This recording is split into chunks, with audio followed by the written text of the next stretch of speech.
Welcome back to Your Hour. You met Jamie Whitfield last week. She was here as my guest.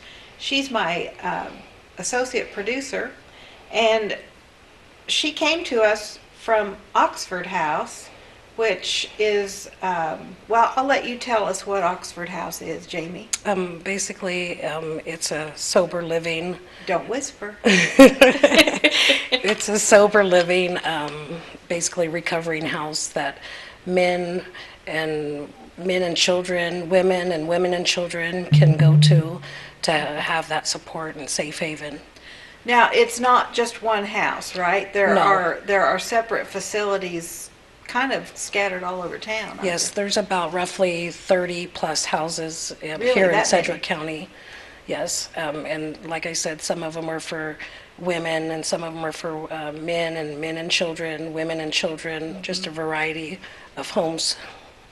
Well, and that makes a lot of sense because a treatment facility very often is not going to accommodate a woman and her children No. or a man and his children. And sometimes, they got nowhere else to go. Exactly. So Oxford does give that opportunity for people to bring their children into their recovering environment so they can be part of that and still stay together as a family. Yeah. And that's important. Yes, it is. That's very important. So, and we'll have on the graphics the different websites you can go to learn more about Oxford House. But also treatment. I know that that's a long process. Can you tell us a little bit about the treatment process and what it's like? Yes, well, for me, I went to a facility and it was a 28-day treatment facility.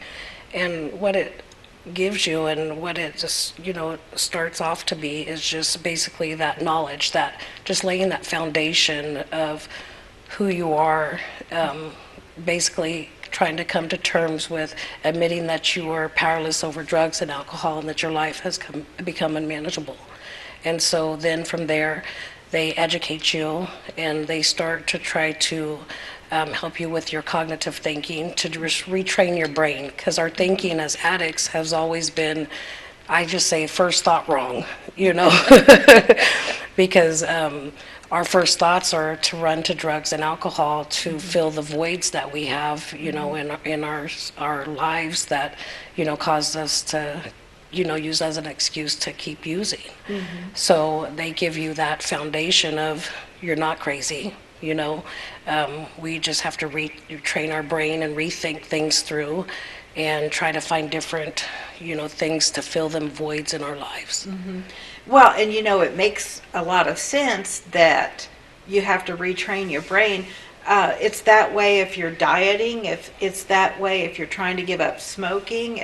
It's all kinds of different addictions, basically, Yes, it that is. we have, that you really have to dig deep into your own psyche to figure out why you do it, when you do it, and how you do it. Yes. So that you can, like you said, retrain your brain to start thinking of other things when you have a trigger that says, oh, I need to self-medicate. Then you should have another reaction that says, no, let's do this instead. Yes, and that's what it gives you, basically them tools to just start that retraining of the brain. And then after that, it doesn't end. When you leave treatment, I mean, that's just the beginning of your journey. Yeah. It involves more with, getting them tools and then, just gaining more tools every day to, for relapse prevention and to have a plan and support and work in a program to maintain your recovery. And that's where Oxford House comes in. Yes, Because yes. after you leave treatment, then you need to go to a place like Oxford House where you can actually be around other people who are going through a similar issue.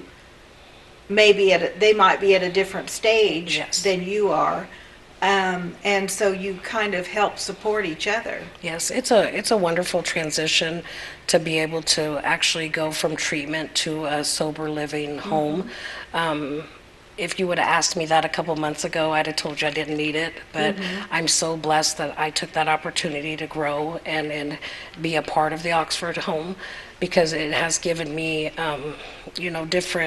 a different atmosphere, different environment. The support is wonderful. The girls, they start to get to know you and know your behaviors. So if you're not acting quite right, they're like, hey, what's going on? Do you need to talk? You want to go to a meeting?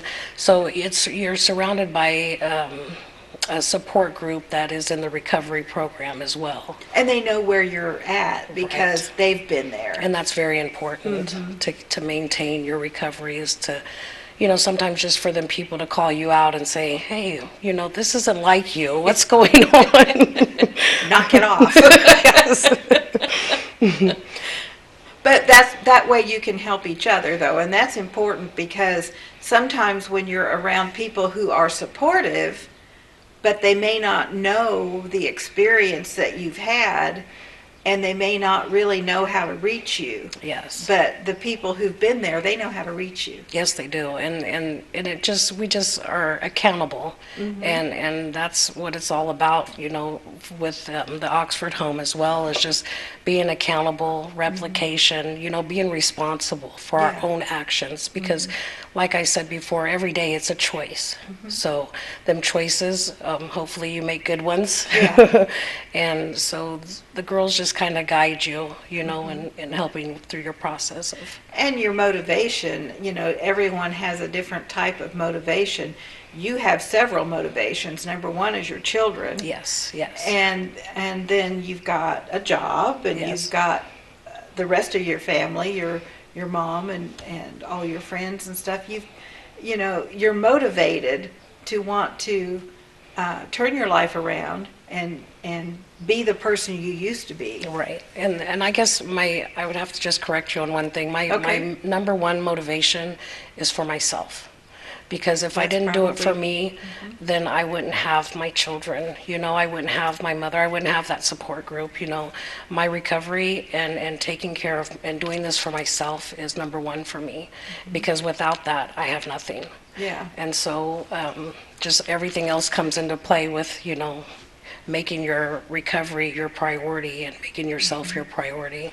And making sure that you don't hang around with the types of people that got you into the position you were in the first place. Yes, and even there again, it was by my choice, so some people don't help being around them, but everything's about choices.